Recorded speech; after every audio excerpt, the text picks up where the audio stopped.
Welcome back to another episode of Great Off-Road Adventures. This is episode 7 of our trip through Kimberley.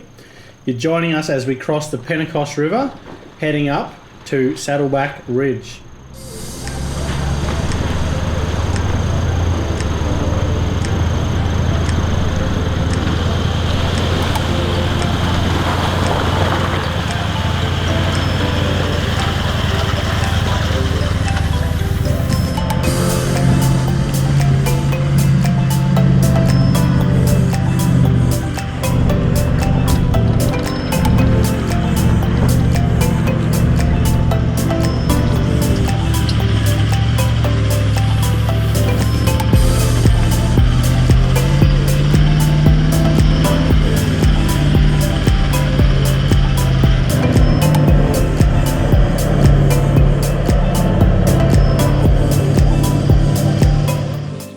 Well, it's a spectacular view driving up Saddleback. It's not that hard. Saddleback. So it's a good view driving up. Drive up's not too, like, it is, keep your wits about you really. It's steep going up, a few like little small off camber sections, but I mean nothing that scared us, and we've got a fair bit of weight on the roof, so yeah, that should be sweet. Anyway, we're going to take in the view and enjoy it. So let's go see what it looks like.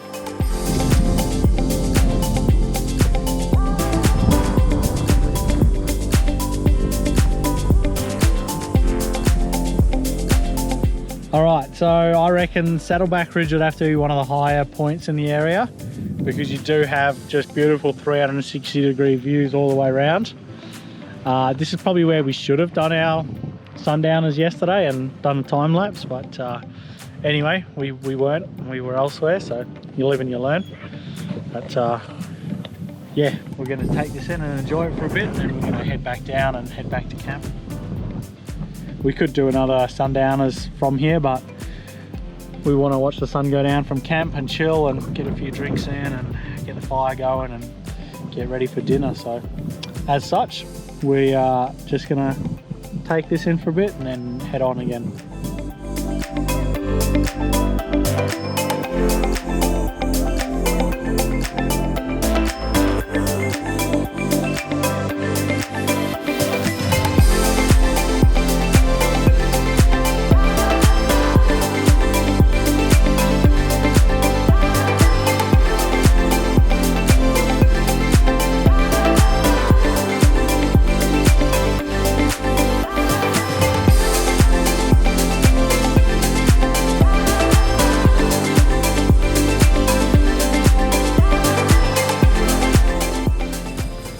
Well everybody, this fire's hot, so I'll be quick.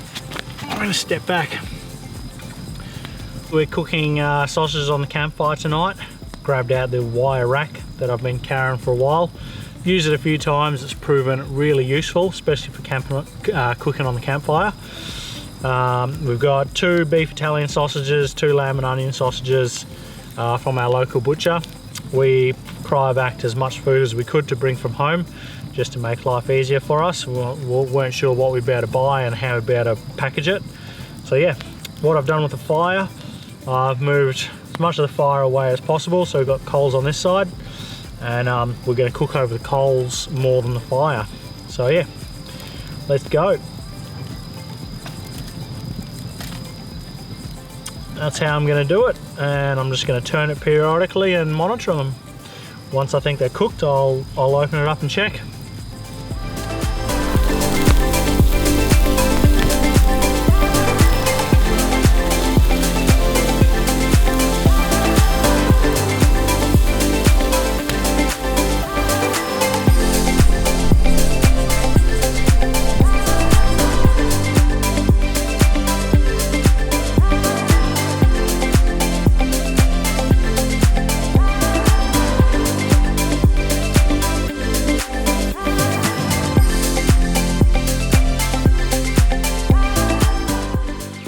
Well, good morning everybody.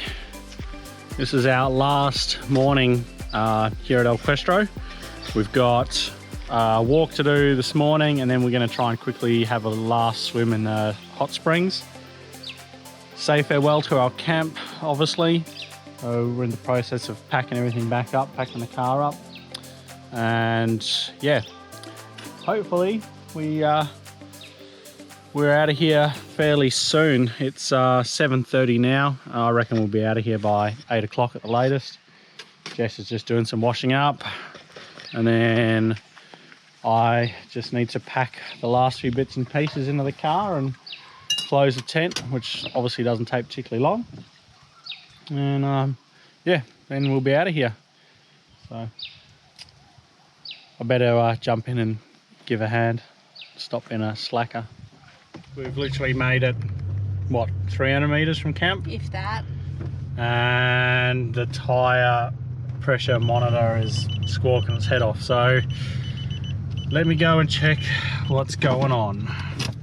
So looks like 3 tyres are good, back left is flashing 10 psi, so we'll go have a look see.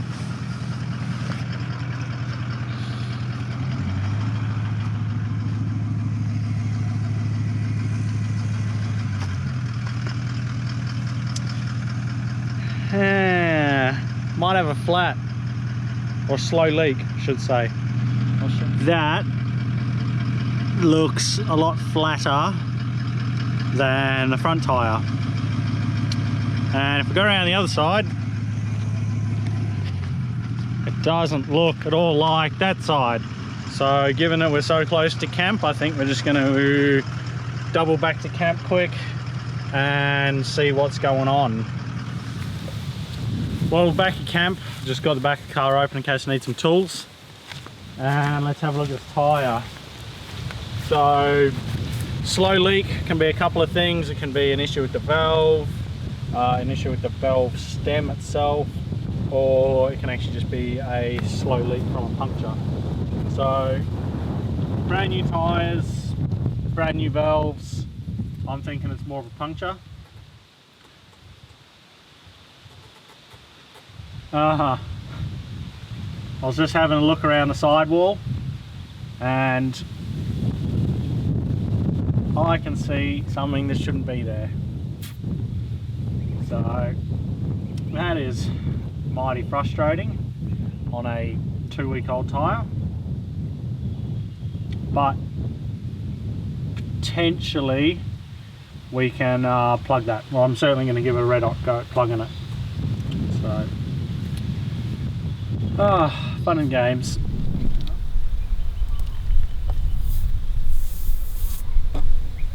That'd be it. If you can hear the air come hissing out when you pull it out. Oh, she's a long one too.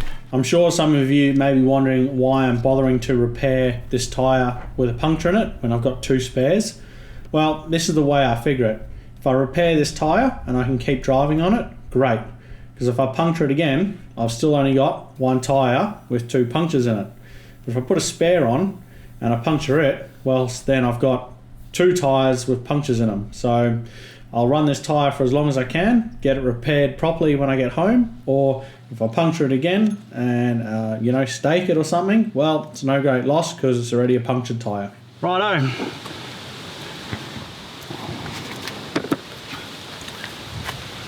Well, I would say that we picked up that nail driving yesterday. Tyre's gone down over night time. That's why we sort of didn't notice it. So what I'll do is I'll pump it back up to 25, same as all my other tyres, the pressure we've been running them at on the dirt.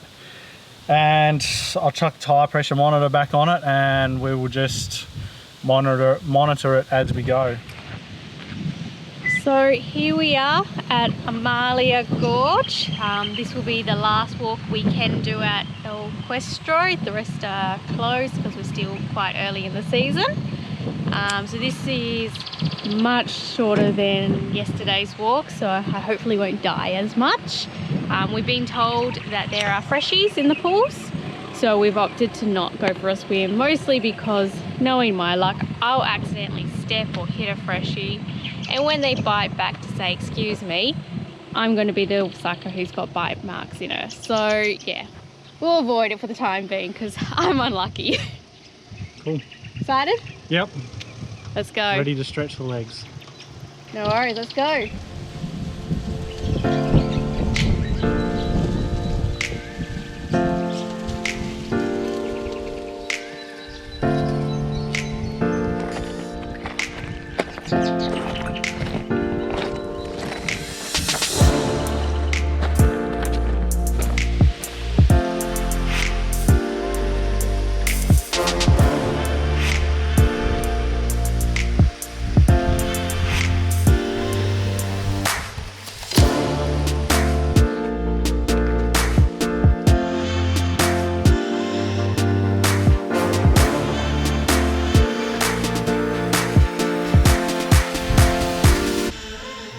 Just a bit of a reminder to everyone, you can also find us on Great Off-Road Adventures at Facebook and Instagram, and there we are posting all our photos and other bits and pieces from the trip. So make sure you head over and check it out.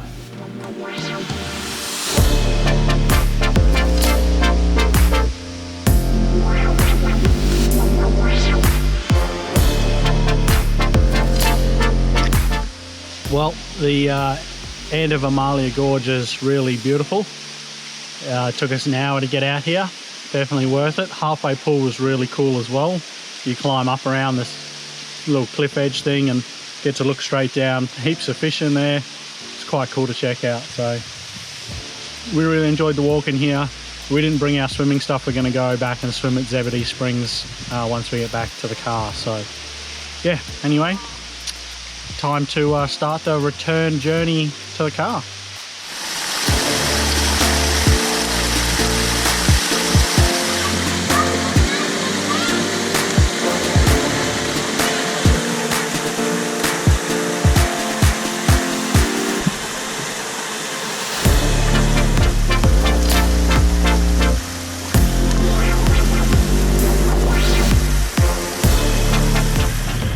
Well, our time at Zebedee Springs and El Questro has come to an end, unfortunately. We've finished our last swim and it's 10 minutes to 12. This place gets shut up at 12 o'clock for private guests only to come through. So Jess has just gotten changed and it's time for us to pack up and leave El Questro and start on the Gibb.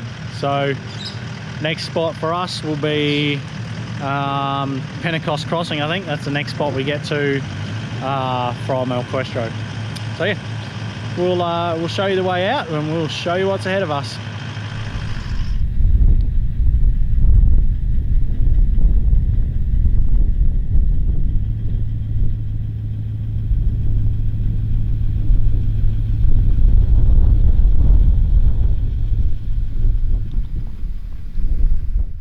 Well, we got back onto the bitumen and I promptly aired the tyres back up, only to hit the gravel again like 5 kilometres down the road and have to air down. So tyres back to 25, onto the gravel, and let's keep going.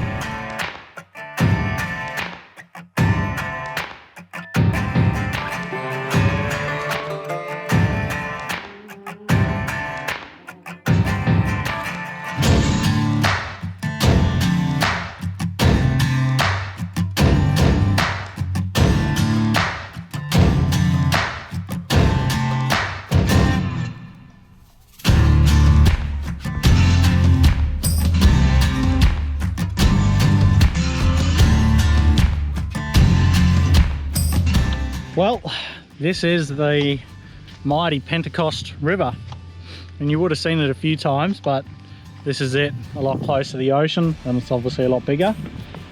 We haven't crossed it yet. That's going to be next after lunch, but we've just come in on a little side track along here, found ourselves a nice patch of sand, having lunch right here, looking for crocs, but we haven't seen any yet.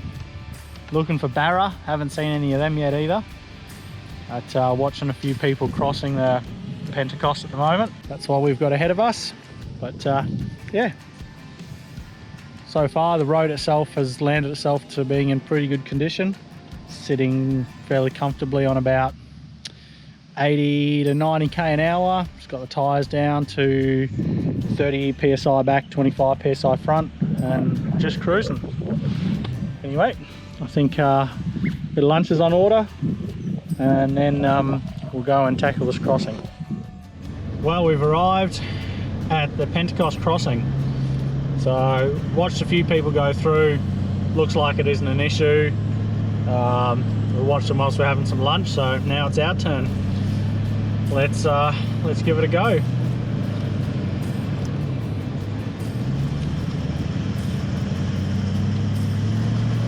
Second gear low range.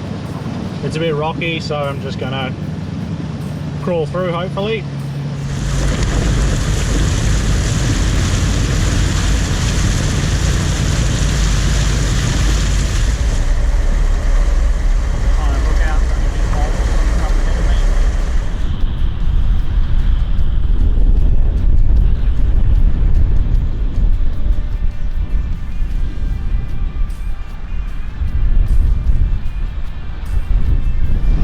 Get a little bit deeper here.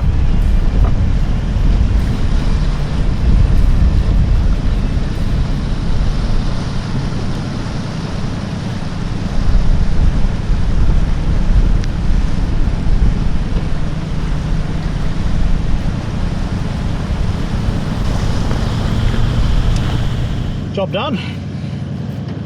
So compared to some of the ones we've done on the Pentecost, or some of the ones we've done around Questro, I should say, is yeah, nothing to that at all.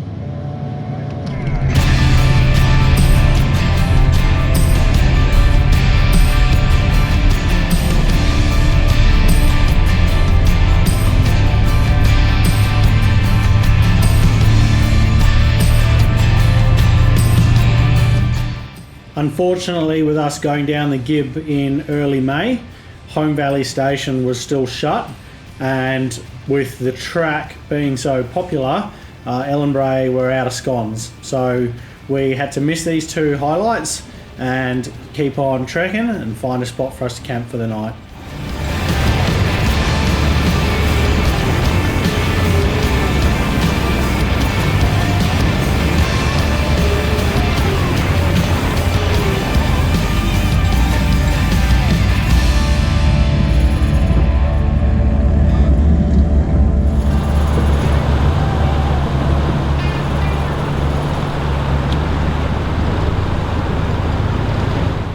What you're watching us cross now is the Drysdale River.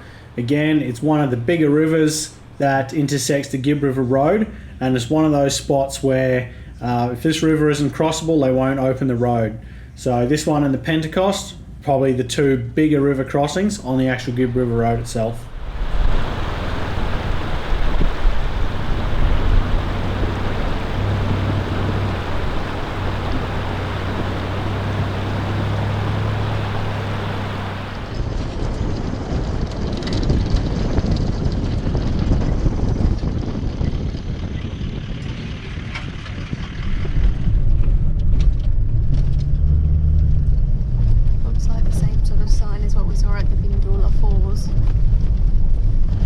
Well, we have found our camp spot for today.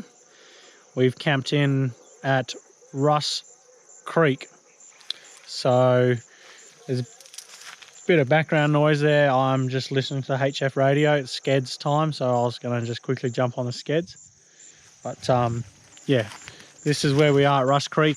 It's just a little side track that comes off of the Gibb, just near the creek crossing. There's a sign there that says please leave no trace. So sort of infers that camping's not a drama. And yeah, you can see behind me the creek. We've got a level spot. We've got an area without too much vegetation. So it's home for the night. So yeah, anyway, we'll get ourselves set up. We'll check in quickly on the radio and yeah, look forward to a nice quiet night out in the bush.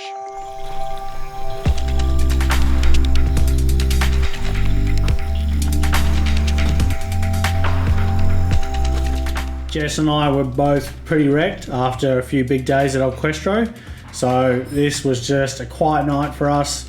Quick, easy, early dinner, and then crashed and went to bed, try to make up a bit of sleep, find a bit of energy for what the rest of the Gibb had in store for us.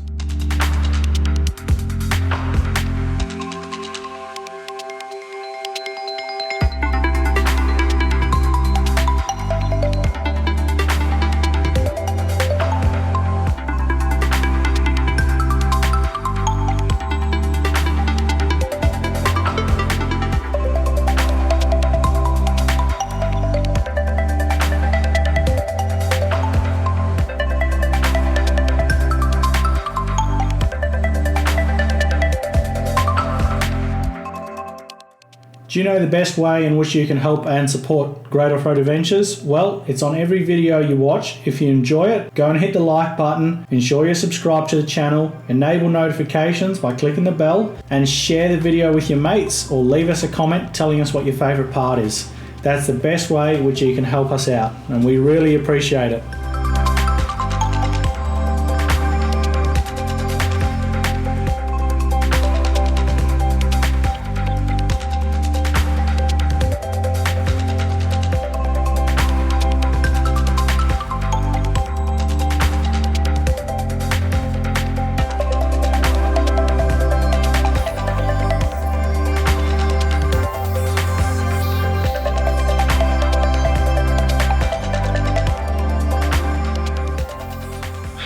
Well everybody, we've woken up to a lovely morning here on the edge of Russ Creek. I would put this on the list of free camp spots to visit along the Gibb, especially if you're coming from the eastern end like we are. There's not a whole lot to see and do for quite a long stretch there because it's all station country and they limit access. So yeah, this was a well timed, well positioned and very peaceful rest stop. Anyway, we've put down some brekkie this morning, packed up camp, and I'm just having another look at that back tyre, and it is looking flatter than the rest again. So what I'm going to do is just check the pressures all the way around, put a bit more air into that one if I need. I don't really feel like pulling it off and inspecting it yet. I suspect that we might have another puncture somewhere or a leak, because it does appear to be going down slowly overnight. So yeah, I'll rip into that quick. I'll get some air in it and hopefully it'll get us to a better position like Drysdale or something where I can then jack it up, pull it off and inspect what's going on. So yeah, this is just the fun and games of doing the Gibb, I guess. There's always going to be little problems that you've got to find solutions for as you go. And it appears that tyres is the one for us this trip. So this is first check of the tyres. I set this tyre to 25 yesterday, so we're down a bit. Well, this is the other rear tyre and it's at 22 PSI.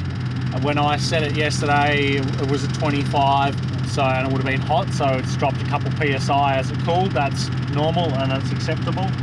So this side's fine, but yeah, we're losing some air out of that other side, so I'm going to need to look into it. We're having elected to just go for the band-aid fix of putting some more air in the tyre and monitoring it on the tyre pressure monitor as we went. It was time for us to leave Russ Creek, jump back on the road and bank a few more miles. Aim was to get to Drysdale. And at Drysdale, we needed to assess if the Columbroo Road was open for us and if we would be able to reach Mitchell Falls or not.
Righto, well, we've made it to Drysdale River Station.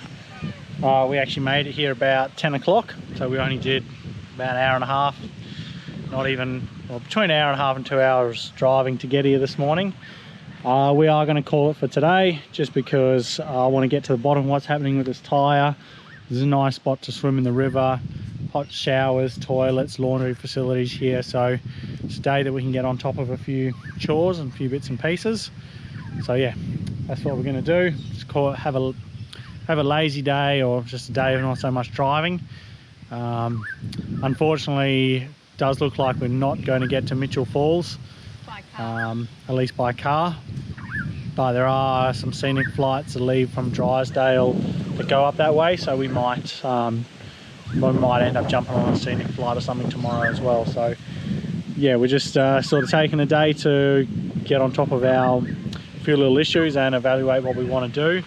And yeah, obviously by not going to Mitchell Falls, we've picked up 2 or 3 extra days in our schedule that we can drop in elsewhere. So obviously had an extra day at Questro, we can drop in a day here to get on top of things, and then obviously we can, you know, add another day later on in the second half of the Gibb. So yeah, we'll see how we go. Anyway, let's get on to finding out why this tyre is letting air out slowly. So yeah, one of the unfortunate things with coming up here early in the dry season is if there has been a lot of late wet season rain, which there was in this case, some of the roads are not yet open. And this did catch us out. We really would have loved to have made it to Mitchell Falls in person, but yeah, there was nothing we could do about it. Our hands are tied. The road wasn't expected to open for another sort of 2.5 weeks. And yeah, just was one of those things. Couldn't do anything about it, sadly. I guess we'll just have to go back and make sure we can get there next time. So we tried every trick in the book to find out where this tyre was leaking from. I checked the valve, I checked the valve stem again, I checked that existing tyre repair. I even started to think maybe we got a bit of junk or dirt in the bead. We let the tyre down, we pumped it back up, we checked the valve. I ended up driving forwards and backwards slowly, trying to compress the existing repair to see if when the tyre compressed, if that caused it to leak from the repair, the flexing in the sidewall. We tried everything, couldn't find out what was going on, why this tyre was leaking. I'll just let the video play because it explains it all. Well, just so happened I was moving the car actually to have a look at why my spotlight's not working, which I think is just going to be an age thing because they're pretty old. I don't know why, but I just walked past the tyre. I actually bent down to check the pressure because I've been monitoring it. It's been slowly going down, and I could hear air coming out, and I thought it might have been from where we plugged it. It's quite close to the valve, and I thought it might have been some dirt in the bead. And I started sort of feeling, and I had my ear here and I could hear it, and there's this tiniest little hole.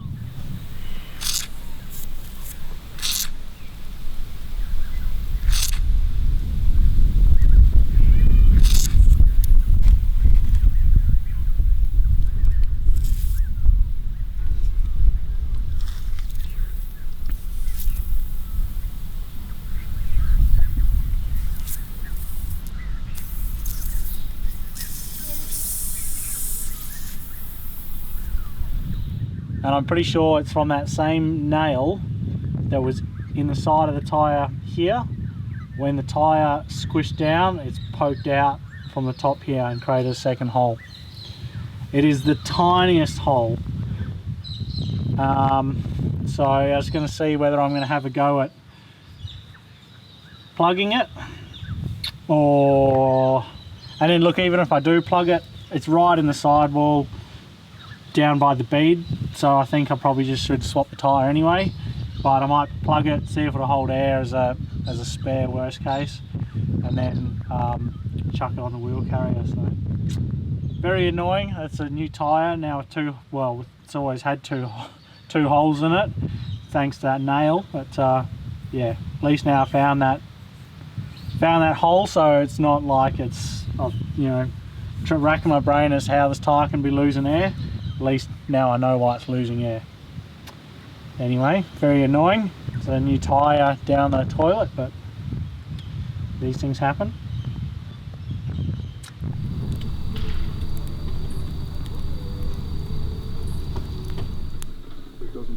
So after lunch, and we fixed the tyres, and Graham had tinkered with the spotties, made sure they were all working again. We actually did something very unusual for us. We did nothing. We have literally sat in the campground of Drysdale all afternoon doing bugger all. Yeah, really unusual for us. I actually read a book. But what we did do, most importantly, was we organised flights for Mitchell Falls tomorrow. So we are getting up at the crack of dawn tomorrow morning to be able to go to Mitchell Falls through a scenic flight. So super excited about that. We were so devo when we couldn't drive there that this is definitely something we're looking forward to tomorrow morning, and worth getting up at Sparrow's Fart. So yeah, looking forward to it, and can't wait to show you tomorrow morning what Mitchell Falls looks like. Well, that's a pretty good time to wrap up episode 7. Hope you guys are enjoying this series of Rocks to Reefs. If you are, go down there, smash that like button, leave us a comment with the favourite part of the series so far, and of course, share the videos with your friends. Maybe get them excited for a Kimberley trip in the next year or two. Anyway, guys, you know the deal. There's heaps more to come. Happy, safe adventuring. Stay safe on the tracks and trails. If we don't see you out there, then we'll see you in the next video. Cheers.